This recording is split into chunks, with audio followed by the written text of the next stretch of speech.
Welcome to global channel Jayanthi Amirisetti trips and cooking ఛానల్కి స్వాగతం.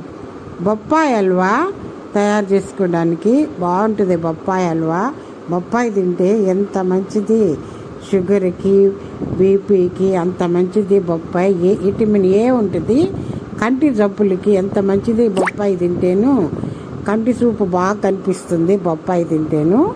బొప్పాయి హల్వా తయారు చేసుకోవడానికి ముందర పచ్చిది కాకుండా, పండుది కాకుండా మధ్య రకంగా ఉండే ఒక కాయను తెచ్చుకొని బాగా మొత్తం తొక్కంతా తీసి దాన్ని తురుము పెట్టి తీసుకొని తురుముకోవాలా.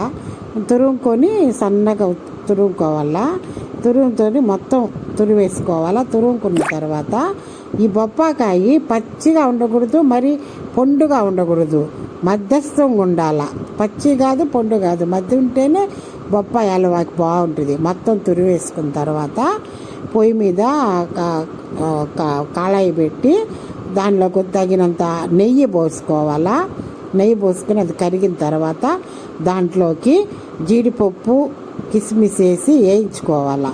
జీడిపప్పు, కిస్మిస్ వేసుకొని వేయించుకొని సన్న సెగ పైన మొత్తం దోరగా వేయించుకోవాలా.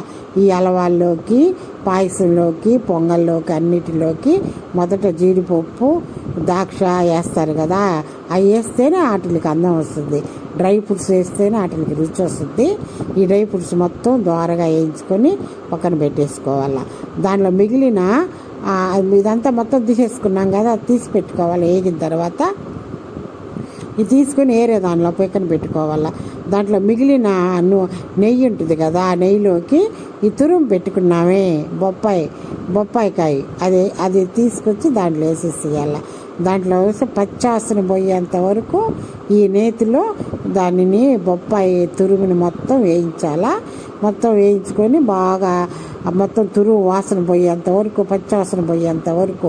చాలామంది పిల్లలు చాలామంది బొప్పాయికాయ తినరు. ఆ వాసన అంటేనే చాలామందికి పడదు.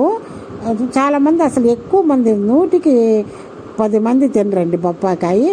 మనం ముక్కాలు కప్పు వేసాం కదా బొప్పాయిని, తర్వాత సగం కప్పు మనం చక్కెర వేసుకోవాలా. తర్వాత దానిలో ఒక గ్లాస్ పాలు పోసుకోవాలా. పాలు పోసుకొని ఏలక్కాయ, ఇలాచి దంచి దాంట్లో వేయాల. మొత్తం వేపుతూ ఉంటే అది బాండలకి అంటుకోకుండా, అడుగంటుకోకుండా వచ్చేంత వరకు బాగా వేపుతూ ఉండాలి.